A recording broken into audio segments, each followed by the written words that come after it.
What's up, friends? It is once again the Doctor, Dr. Remy LeBeau, that is, coming at you from the X Lair, everybody's favorite lair full of X-Men statues, ready to provide you with a cure to the suffering that you've had to endure as a result of not being exposed to enough X-Men statues of the absolute best awesome quality. Today we have a very, very cool addition to the trove of amazing statues that I've managed to catalog both on my blog and on my channel. This is the Rogue statue, the first Rogue statue produced by Bowen Designs. It is the Rogue statue produced reflecting the Jim Lee era design, the era that is also reflective of the design in the 90s X-Men television series. So basically, the Rogue that the general public is familiar with, that isn't exclusively a fan of the movies and isn't a hardcore fan of the comics. This is basically the definitive Rogue design. Many people will say, and I'm actually kind of one of them, that this isn't the best Rogue statue out there, and it's fine. I mean, it's a legitimate sort of critique. There's a couple of reasons for it. Like, it's the scale is slightly off from the other Bowen statues, the Bowen X-Men statues, but that's not that big of a deal because um, the way I have her displayed, I have her kind of elevated a bit behind sort of Cyclops and Koto Gambit and Psylocke, and then kind of next to Professor X in the 90s display. And so it kind of looks like she's flying. So if you position her in the right way, it's fine. Like, the scale is not a big deal. I actually, when I first started collecting, which was like 3 years ago, she was one of the first statues I bought. And because I wasn't necessarily doing like themed sets at the time, I kind of felt that because her size wasn't as as big as I wanted it to be, that she didn't work in my small collection that I had, and so I got rid of her. I sold her. But then later, when I finally decided I wanted the Jim Lee era '90s team display, I had no choice but to get her because there weren't any other options for her. Now, that's not to say that she's not a good statue. My the only the only thing I'm trying to say is that um, I wish there were other statues. This is a good statue, but it's not. It's I mean, a museum pose would work. A Kotobukiya was going to produce one that had her kind of landing and holding a sentinel piece, and it had a sentinel base, and that was going to be um, very impressive. But that never actually wound up getting produced. Um, I don't have any complaints about the statue, but it doesn't scream out at me like love me. It just basically says to me like, I'm Rogue and you like me, and I answer yes. Yes, I do. I really like the '80s version of Rogue that was produced maybe like, I don't know, a year ago now, within actually the last year, which I'll be showing in a subsequent video. Um, and that one is just spectacular. It's, I don't know. There's so much about it that's beautiful, and she's just gorgeous.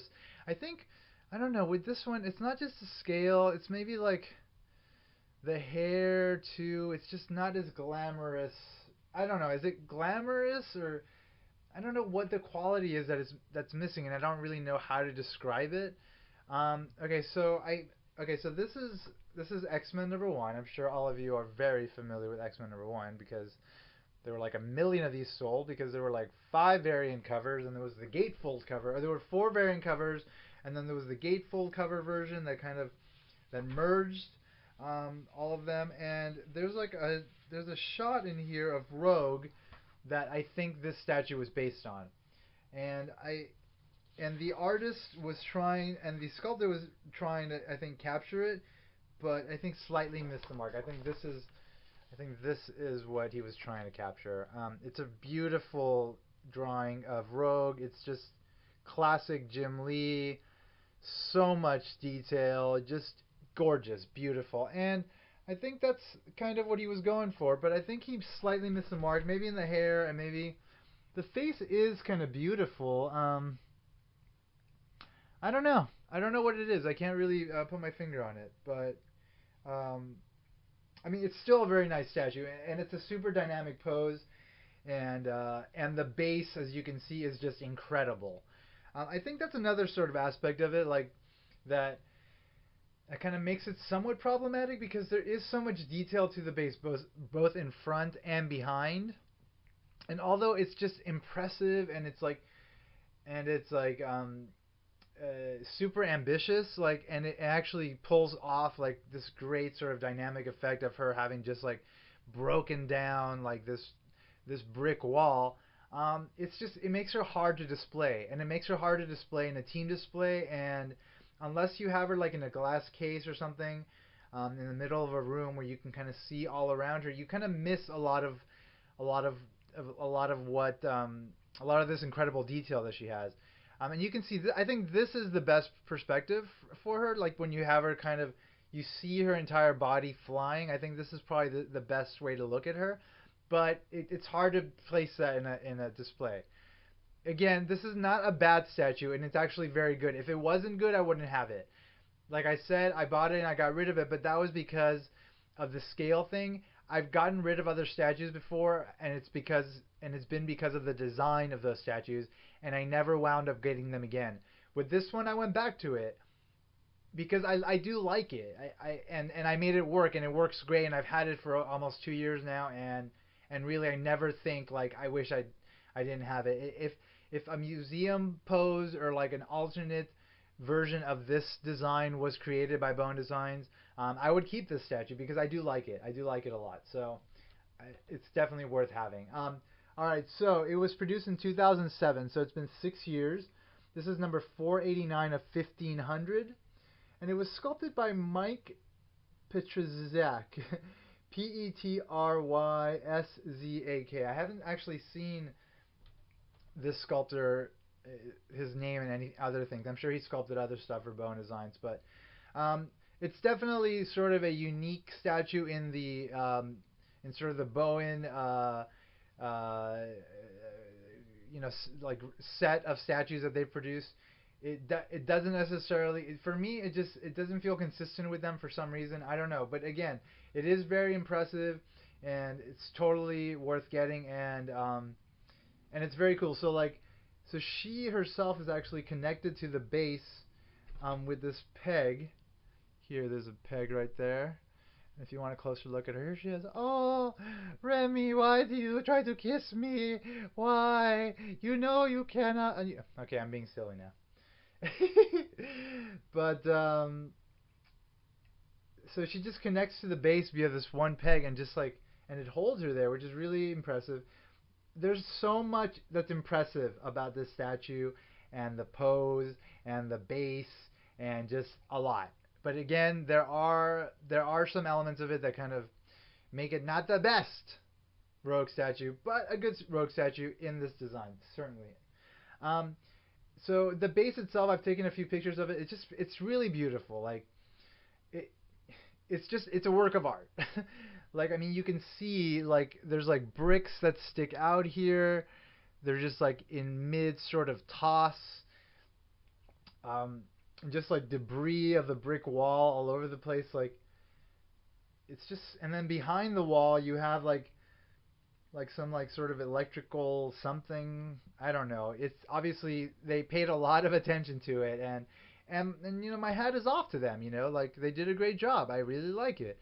Um, it's really cool. It's a very cool base. I just wish I could look at the whole thing all the time, but I can't because I have her displayed from the front, and you can't see the back of the base if you have her sort of displayed from this angle here.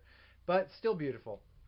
And then of course the statue herself, there's a lot that's really nice. Like for the butt connoisseurs out there, it's got a really nice sort of butt. I've taken some photos of it for you butt connoisseurs. I mean the body's great. And then she's got the classic like long yellow boots, which are great. The costume is fantastic. It's got sort of like a matte yellow for the yellow parts, and then like a metallic green for the green parts. So that works really nicely. The jacket is like the classic sort of brown jacket that she wears in this outfit, and it's got the X symbols, which are cool, and it's like it's in a very dynamic state. You know, like the it's kind of like flowing as she's flying. You know, it's like a lot of care was put into like the dynamic qualities of the pose and sort of the state that she's in. So I mean, there are great qualities to the statue. Overall, I'm very happy with her. She's got the belt with the X on it, which is nice. She's got the headband, very cool. I think it's the hair. I think maybe it's the hair that I don't like. It just doesn't feel as full as it maybe could be, or I don't know. I don't know. Maybe the way it was colored. I don't know. I don't know. There's something about it that it feels like it's kind of lacking just something. But again, overall great. Overall great statue. Um, I mean, there's just been so many great sort of stories and covers with her in this costume. Um, alongside the X-Men cartoon of the '90s, which is like obviously the introduction to the X-Men for a lot of people. I love this cover. This is by Andy Kubert. Just a great cover. She looks great in it. This would actually make a great statue as well. Like this exact cover together, having Rogue and Gambit together, that would be awesome. Uh, some other noteworthy Rogue covers we've got, of course, Uncanny X-Men 274, Rogue in the Savage Land. This is like a fan favorite. Like somebody needs to produce this version of Rogue. It's just like super sexy and like she's got like that tattered sort of costume. And actually, I think this is right before she got this costume. So I think just having whatever costume she had on here just be ripped to shreds, is responsible for her then deciding, well, maybe I should cover up a little because I've been naked for so long. So that's probably why this costume is just so sort of immersive um, as far as covering her. But I mean, we all know Rogue is, she's at least at this point in Rogue's history, she did not have control over her powers, and touching people or mutants would absorb their energy, so she needs to cover up most of her skin, right? So it makes sense that she would wind up with this like very, very sort of immersive costume that would cover her entire body. This is actually the version of Rogue right before the very current version of Rogue that's in the comics right now, and like that was introduced in Uncanny Avengers. And actually, this is actually now becoming, I think, one of my favorite versions of Rogue. And I'm sure some of you have seen. I've posted a post about um, Bowen Designs recent statue. Right now it's May of 2013. They recently put up a version of Rogue in this costume up for sale, which is like different from the other Rogue statues we've seen. And it's kind of like the modern Rogue, and it's going to look great in my modern display, and I can't wait to get it. And if you guys haven't gotten her, I suggest getting her if you like that costume. I think it's going to be a very nice addition to anybody's collection. All right, folks. Well, I mean, that's pretty much as I can say about this statue. Again, it's an impressive piece, and you can check out like a lot of the details on the close-up shots that I took on my blog post. It's definitely worth getting because it is the only version of Rogue in 1/6 scale in this costume. Some of you may know that Sideshow Collectibles produced a 1/4 scale premium format figure of Rogue in this costume, which was meant to complement the Gambit statue, which was just a home run. They kind of missed the mark in a couple of places. I'm not going to go too far into that, but on balance, after everything that went on with there were some production issues, but then they're a great company. They had production issues, but then they went back and actually offered replacement pieces to the collectors, and eventually everybody was happy, I guess. That actually wound up being a nice piece as well. So there is a 1/4 scale premium format figure of Rogue in this costume available to you if you're looking for a 1/4 scale statue. And I think eventually I'll post some photos of that on my blog as well if you're not familiar with that statue as well. All right, folks. Well, that does it Rogue here, one of my favorite characters, one of my favorite X-Men characters. I can't get enough of Rogue, so Randy Bowen, if you happen to watch this and happen to hear this, please produce more Rogue. The more Rogue, the better, as I said. Thank you all for checking out my blog post. I really appreciate the support, and I'm happy to be providing you guys with this content. Hopefully, it's helpful to those, at least the budding collectors, and for those that are already sort of entrenched in collecting like I am, are just appreciating the common love of these characters and statues that we have. So cool. My blog is X-Men Statues of Future Past .blogspot.com. My YouTube channel is Dr. Remy LeBeau's X-Lair. And as always, X in the box because ain't nobody checking me. Y'all take care of yourselves, and I will catch you very soon. Bye-bye.